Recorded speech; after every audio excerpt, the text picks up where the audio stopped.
Alright, hello. So I'm going to show you how you can use a database with the ChipWhisperer system. So this is actually pretty useful in real life because what we have is we have our capture hardware. Normally when we're doing little demos, we just write the traces to disk on the computer we're connected to. But what we can actually do is save them to a database, and the database could just be another computer somewhere. If we have, one powerful computer we want to save all the traces to. But what's even more useful for a lot of applications is saving those traces to a cloud-based database. And why this is more useful is that if you don't have access to a large set of computers, if you're at a university, you might have a research network that you can do parallel computing on. But if you don't have that and you want to do a lot of processing, you can just rent a cloud from someone like Amazon, so they give you the data storage and the high performance computing, and you can fine tune it depending on your budget and needs. So the problem of the side channel analysis is really easy to parallelize. For example, each of the 16 bytes we could split out into a different instance. That's the first thing we can do really easily. We can split the traces based on the number of points. That's pretty easy, and then there's some pretty standard collection of the data. So it's a really simple parallel problem. So I want to show you how to get this first step running using a cloud-based database. So I'm going to use the Amazon's Web Services. So let me pull over the Amazon Web Services console here. So to do this, I'm just going to hit Launch Database Instance. We're going to get a MySQL one. They give you an option of a bunch of fancy features. We don't need them. We don't care about all this stuff, high availability and whatnot, as long as it basically works. You can choose your database server sort of configuration. So this is cool because you could get, like 244 gigs of RAM. That's crazy. Anyway, we're just going to use the smallest micro one. We don't need multi-AZ. Again, this is if you need some sort of standby and you need high reliability. We don't care about that.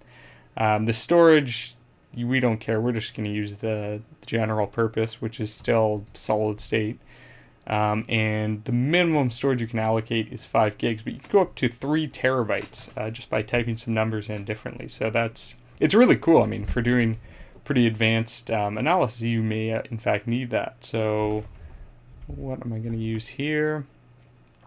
So I'm going to say like ChipWhisperer Database Inst. The username, ChipWhisperer login, and I'm going to use ChipWhisperer password as the password. These databases aren't going to stay up once I'm done the video, so you can't log in. I don't care. All this stuff we don't really care about. So there's some security group stuff you have to configure. It'll take you through that because it'll say, hey, you can't access your server. I've already configured that. We don't need backups at all, so I'm going to turn that off. And minor vision, I don't want minor visions. So then Amazon will automatically launch your database instance, so it just takes a little while to spin up the whole thing. So you just wait for this page to say, give you the endpoint address. So I'm going to pause this while this happens and go make a coffee. Alright, we're back and the database is rolling. So the only thing you might see is double check that your security policy allows it. So I think when I first made this as a test, I had to set up a rule to allow MySQL in. Yeah, there we go. So if you need this, just hit edit MySQL. And you can make the source your own IP if you want, but I didn't worry about that. I just put anywhere.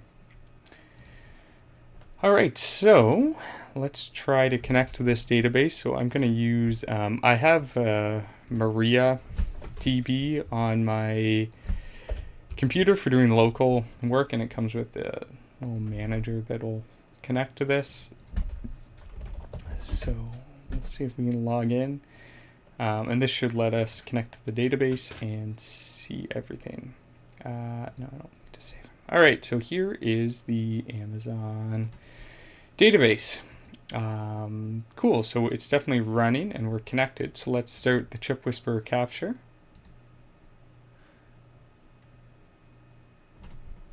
So here's the main ChipWhisperer capture window, and I just have my board here with the that's simple serial target, so nothing too fancy.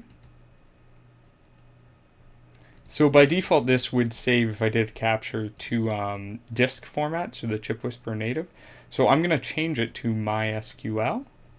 And under the trace settings, we need to set our server address, set the username, so I think ChipWhisperer login, the password, ChipWhisperer password, and what database we want to save the traces to. So we need to make sure we create this database first.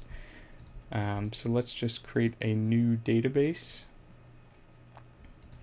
How do I do this again? Create new database.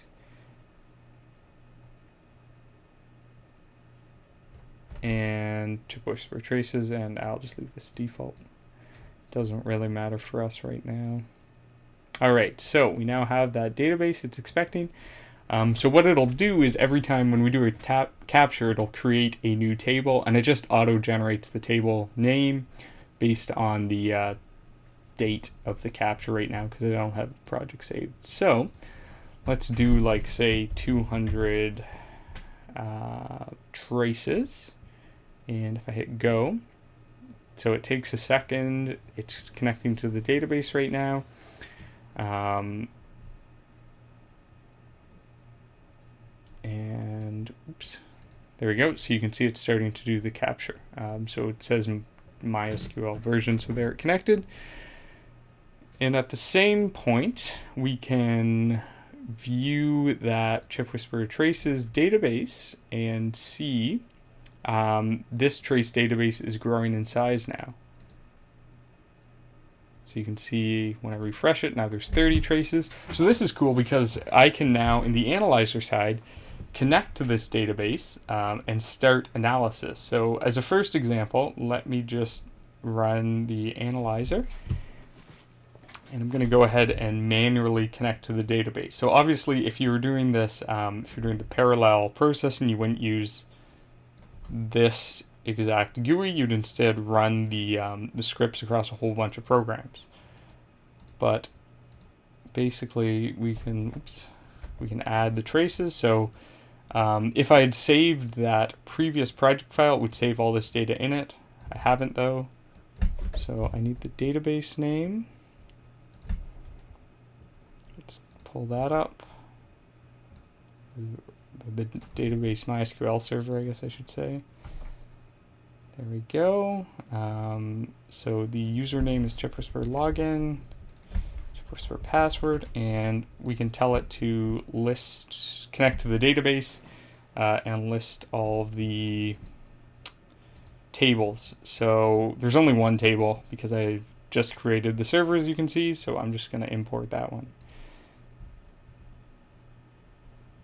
And there it's detected. So when I connected, it's actually almost done the capture. There's 147 traces in there.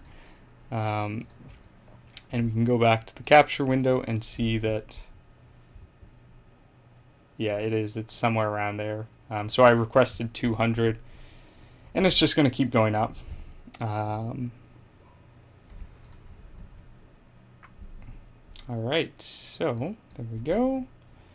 And for example, we could plot this data, and just like before, we can do the attacks. You know, if we want to plot a few traces, we could redraw them. And all this data is coming from the Amazon Web Services, that the MySQL database, instead of being stored locally. So as I mentioned, the cool thing is that if we wanted to parallelize this, what we can do is, and you do this through the scripting functionality, of course, is that we can just attack a single byte at a time. So when we select byte 0, for example, in this script, it would set target byte as 0. So all we would do is we could run 16 instances, each one targeting a different byte, and it would automatically pull the data from the database and then give us results 16 times faster than if we ran a single instance. If we wanted to scale it further, what we would do is limit the point. So for example, the first instances could use 0 to 1,000 points, the next use the next 1,000 points. So what this would mean is that one instance is using the data at this point in the traces.